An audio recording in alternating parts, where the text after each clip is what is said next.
හිතනවා. ඉතින් මං අද ගෙනාවා ලයිබ්‍රරි ස්ටඩි බ්ලොග් එකකුයි රිසර්ච් එකක් පටන් ගන්න කොහොමද කියලා විස්තරයි. ඉතින් මං ලයිබ්‍රරි එකට උදේම ගිහිල්ලා මේ නිදි අප කාලා වැඩ පටන් ගත්තා. ඉතින් මේ ටිකේ හරි සීතලයි වැස්සයි ළමයි. ඉතින් ඔයාලා දන්නවනේ හැමතැනට වහිනවා කියලා. ඉතින් මං උදේම ලයිබ්‍රරි එකට ගියේ මගේ යාළුවත් එක්ක. නැත්තම් වැඩක් කරෙන්නේ නැති නිසා අපිට හරියට සීතල හින්දා. කොච්චර වුණත් ඉතින් ට්‍රේන් එකේ යද්දි හොඳටම හිර වෙලා දාඩිය දාගෙන තමයි ඉතින් යන්නේ. ගෙදරින් ලෑස්ති වෙලා යන්න ලස්සන නෑ කැම්පස් එක ගාවට ගිහලා බහිද්දි.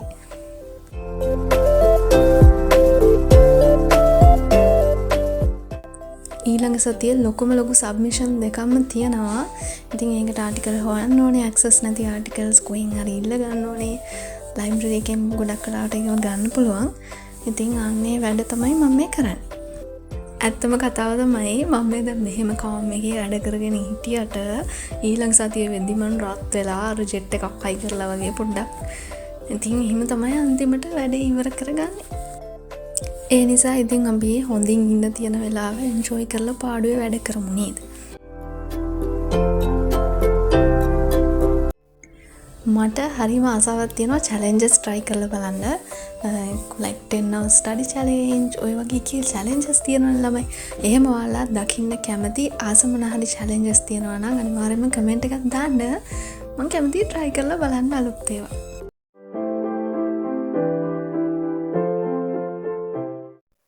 ඔන්න අද වීඩියෝ එකේ මම කියනවා අපි රිසර්ච් එකක් ස්පෙෂලි ඇකඩමික් රිසර්ච් එකක් කොහොමද පටන් ගන්න කියලා.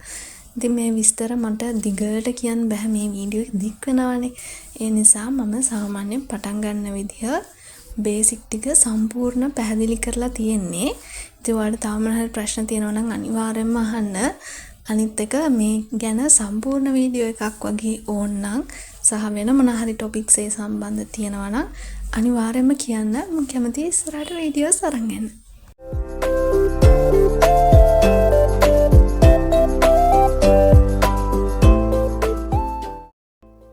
පොඩක් එහෙම මෙහෙන් ඉතින් නිදි මතකුත් දෙනවා. ඉතින් ඒ වුණාට අපි ඒවට සැලෙන්නේ නැහැ නේ. ගෙදර හිටියා නම් සැලෙනවා. හැබැයි එහෙම තමයි ඉතින් ලයිබ්‍රරි එකට එන්නේ අපි. ඔයාලටත් තියෙනවද නේ මෙහෙම එක එක තැන්වලදී එක එක මූඩ්? අර ලයිබ්‍රරි එකට ගියාම පොඩ්ඩක් සීරියස් වෙලා වැඩ කරනවා වගේ. අපි බලමු ඇකඩමික් රිසර්ච් එකක් පටන් ගන්න කොහොමද කියලා. ඉතින් ඇකඩමික් රිසර්ච් එකක් කියන්නේ ඔයාගේ අන්ඩර් ග්‍රැජුවේට් ලෙවල් එකේ සහ නැත්නම් පෝස්ට් ග්‍රැජුවේට් ලෙවල් එකේ ඔයා කරන රිසර්ච් එක. මේක බොහෝ දුරට කම්පල්සරි අනිවාර්යයෙන්ම කරන්න ඕනේ. ඔයාගේ ෆයිනල් ඉයර් එකේ තර්ඩ් නැත්නම් ෆෝර්ත් ඉයර් එකේ. ඉතින් අපි බලමු කොහොමද රිසර්ච් එකක් පටන් ගන්න කියලා. රිසර්ච් එකට අපිට ඕනේ මෙන්න මේ දේවල් තුන. අනිවාර්යයෙන්ම වැදගත් මේ ටික. පළවෙනි එක රිසර්ච් ටොපික් එක. දෙවෙනි එක සුපර්වයිසර් කෙනෙක්. තුන්වෙනි එක රිසර්ච් ප්ලෑන් එක. නිකන් මේක ඔයාලට කියන සෙපරේට් මේක ගැන විතරක් වීඩියෝ එකක් ඕන නම් අනිවාර්යයෙන්ම කියන්න. මම ගේන.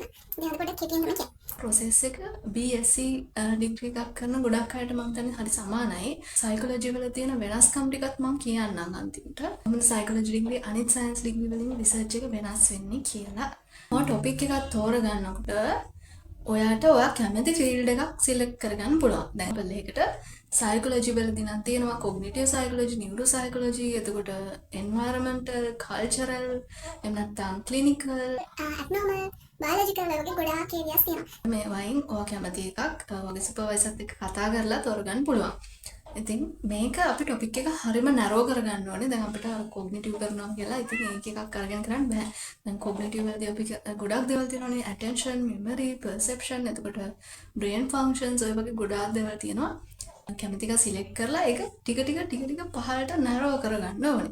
පොඩි ඒරියා එකක් තමයි තෝරගන්නේ. මොකද මේක ඔයා ප්‍රැක්ටිකලි කරන්නේ. 6ට නැත්නම් අවුරුද්දකට කරන්න පුළුවන් සීමාවක් තියෙනවානේ. එන්නේ වගේ හරියම ඩුවබල් එකක් හදාගන්න ඕනේ ඔයා. ඒකට ඔයාලට සුපර්වයිසර්ගේ උදව්ව හම්බෙයි. ඉතින් දෙවෙනි එක සුපර්වයිසර් කෙනෙක්. සුපර්වයිසර් මාරම ඉම්පෝටන්ට් ළමයි. ඉතින් ඒක කොච්චර ඉම්පෝටන්ට් කියලා මට ඔයාලට කියන්න තේරෙන්නේ නැහැ. මාරම ඉම්පෝටන්ට්. ඒ කියන්නේ ඔයාලගේ රිසර්ච් එකේ ටොපික් එකටත් වඩා සුපර්වයිසර් ඉම්පෝටන්ට්. මොකද එයා තමයි ඔයාව ගයිඩ් කරන්නේ මුළු ප්‍රොසෙස් එකේදීම. ඉතින් එයා සෑහෙන්න වැදගත්. කම්පල්සරි රිසර්ච් එක නම් ඒකට අනිවාර්යයෙන්ම ඔයාලට සුපර්වයිසර් කෙනෙක් අසයින් කරනවා ඩිපාර්ට්මන්ට් එකේ. ඒ නිසා ඒ ගැන ඔයාලට තීරණය කරන්න බෑ මං හිතන්නේ. ඒ අරෙන් ඔයා එක්ස්ට්‍රා එකක් කරනවා නම් ඔයාලට කැමති ලෙක්චරර් කෙනෙක්ට රීච් අවුට් කරලා කතා කරලා එයාගෙන් අහන්න පුළුවන්. ඉතින් මේ තුන්වෙනි එක රිසර්ච් ප්ලෑන් එක. ප්ලෑන් එකක් කියන්නේ අපි කොහොමද මේ රිසර්ච් එක ඇත්තටම කරන්නේ. මොකද අපි මේ පඬිතුයෝ වගේ මෙහෙම කරනවා අරහෙම කරනවා කියලා ලියුවට අන්තිමට අපි මේක කරන්න බෑ. ඉතින් ඒ හින්දා ප්‍රැක්ටිකලි මේක කරන්නේ කොහොමද කියන ප්ලෑන් එකක් තියෙන්න ඕන. හැම දෙයකටම අර වෙලාවක් කාලයක් වෙන් කර ගන්න ඕනේ. මේ කාලේ මම ඩේටා කලෙක්ට් කරනවා, මේ කාලේ ඇනලයිස් කරනවා ඔන්න ඔය වගේ. ඔයා ප්‍රොපෝසල් එක හදනවා. ඊළඟට ප්‍රොපෝසල් එක හදද්දී මෙන්න මේක තමයි මගේ රිසර්ච් එක. මම මෙහෙමයි මේක කරන්න හිතන් ඉන්නේ කියලා. ඔයා රිටන් ඩොකියුමන්ට් එකක් හදනවා. ඒ වගේම ප්‍රොපෝසල් ප්‍රසන්ටේෂන් එකේදී අපි ඒක ප්‍රසන්ට් කරනවා අපේ කමිටි එකට. කවුරු හරි මේබි ERC නැත්නම් ලෙක්චරර්ස්ලා වලගේ කවුරු හරි යාලට පෙන්නනවා. මෙහෙමයි මම කරන්න හිතන් ඉන්නේ කියලා. ඒතර යාලා වැරදි තියනවා නම් ඒක හදනවා.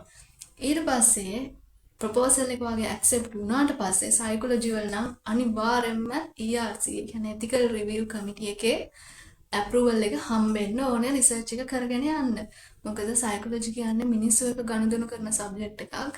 ඉතින් එතකොට අපි අපේ පාටිසිපන්ට් අපේ රිසර්ච් එකට සම්බන්ධ වෙන අයට කරදරයක් කරන විදිහට යාලට හිරිහැරයක් විශේෂයෙන් දැන් අපි මානසික රෝගයක් හරි වගේ දේවල් තියෙන කෙනෙක් නම් අපේ පාටිසිපන්ට්ලා යාලට අපිට හිරිහැර වෙන විදිහට කරන්න බෑනේ. යාලගේ ප්‍රශ්න ආපහු ඇදලා අරගෙන ඔන්න ඔය වගේ. ඒ හින්දා හරිම සෙන්සිටිව් සයිකොලොජි. ඒ නිසා ඔයාගේ රිසර්ච් එක අනිවාර්යයෙන්ම හරිම ethical විදිහට කරන්න ඕනේ. ඉතින් ethical review එකේ approval එක හම්බුනාට පස්සේ ඔයාලට පුළුවන් data collect කරන වැඩේ පටන් ගන්න. ඉතින් මේවායිත් ක්‍රම තියෙනවා. data collection වලත් අපේ එක එක approaches තියෙනවනේ. මෙහෙමයි කරන්නේ. interviews ද නැත්නම් group ද focus groups ද ඊට පස්සේ අපේ research එක quantitative ද qualitative ද ඔන්න ඔය වගේ ගොඩ දේවල් තියෙනවා සලකන්න. සහ ඔයාලට ප්‍රැක්ටිකලි ඔයගේ රිසර්ච් එක මෙහෙමයි වෙන්නේ කියලා හැම පැත්තම හිතන්න ඕනේ. ඉතින් මෙහෙම තමයි සාමාන්‍යයෙන් ක්‍රෙඩිට් 6 9 වගේ රිසර්ච් එකක් යන විදිහ. ඉතින් ක්‍රෙඩිට් 3 රිසර්ච් ගන්න මම හිතන්නේ මීට වඩා ටිකක් ලේසි කියලා මම අහලා තියෙනවා. සෙකන්ඩ් ඉයර් වගේ නම් ඔයාලට තව අවුරුද්දකින් නැත්නම් දෙකකින් රිසර්ච් එකක් කරන්න වෙනවා නම් දැන් මේ ඉඳලා මට සජෙස්ට් කරන්න තියෙන ඔයා කැමති නම් ඔයාගේ කැමති ෆීල්ඩ්ස් හොයන්න, ඔයා කැමති ටොපික්ස් තියනවාද? අන්න ඒ වගේ එකක් නෙමෙයි. හැබැයි දෙක තුනක් ගන්න. මොකද මම මාරුම ආසාවෙන් හිටපු ටොපික් එකක් තිබ්බා. ඒක වෙනස් වුණා ඇත්තටම. ඒ නිසා එහෙම ඔයා කැමති ටොපික්ස් ටිකක් හදාගෙන පොඩ්ඩක් ලෑස්ති වෙන්න. මොකද ඇත්තටම කියනවා නම් මගේ අවංකම අදහස තමයි අපි රිසර්ච් එක කරන්න ගත්තාම තමයි ළමයි ඉගෙන ගන්න. ඒ කියන්නේ කොච්චර අපි දේවල් කලින් අහුවත් ඇත්තටම කියනවා නම් මම අපේ රිසර්ච් එක පටන් ගද්දී නම් ඇත්තටම මම දැක්කේ නැහැ රිසර්ච් එක වෙන්නේ හරියටම මෙහෙමයි කරන්න ඕනේ කියලා සීනියර්ස්ලාගෙන් නැත්තම් කලින් වීඩියෝස් වල YouTube එකෙන් මොන ඔහොම මම කියන්නේ හොඳේ. ඒ හින්දා ඒක පටන් ගත්තාම ඇත්තටම අපි ලෙක්චරර්ලාගෙන් අහලා එහෙම තමයි ඇත්තටම දැනගත්තේ. ඒ නිසා අනිත් එක රිසර්ච් එක කියන්නේ ඔයාගේ ෆස්ට් එවර් රිසර්ච් එක. මේක ට්‍රයල් ඇන්ඩ් එරර් ප්‍රොසෙස් එකක්. ඔයාමයි ඉගෙන ගන්න ඔයාගේ රිසර්ච් එක කරනගෙන යනකොට. ඒ නිසා ඒ ගැන ගොඩාක් ස්ට්‍රෙස් වෙන්න එපා. ඉතින් රිසර්ච් එක බේසිකලි පටන් ගන්න විදිය තමයි මම ඔය කිව්වේ. ඉතින් ළමයි මං හිතුවා වීඩියෝ එක දිග වැඩි වෙන නිසා ඔයා ඇති කියලා. ඉතින් අපි එදා හොඳට වැඩ කරලා දවල්ට ගිහිල්ලා කාලා ආපහු වැඩ කරලා හවස ගෙදර ගියා. මං හිතනවා රිසර්ච් එක ගැන කියපු දේවල් වැදගත් වෙන්නේ නැති කියලා. ඉතින් ඔයාලා හොඳින් ඉන්න අයිත් වීඩියෝ එකක් අරන් එන්න. See you, take care, bye.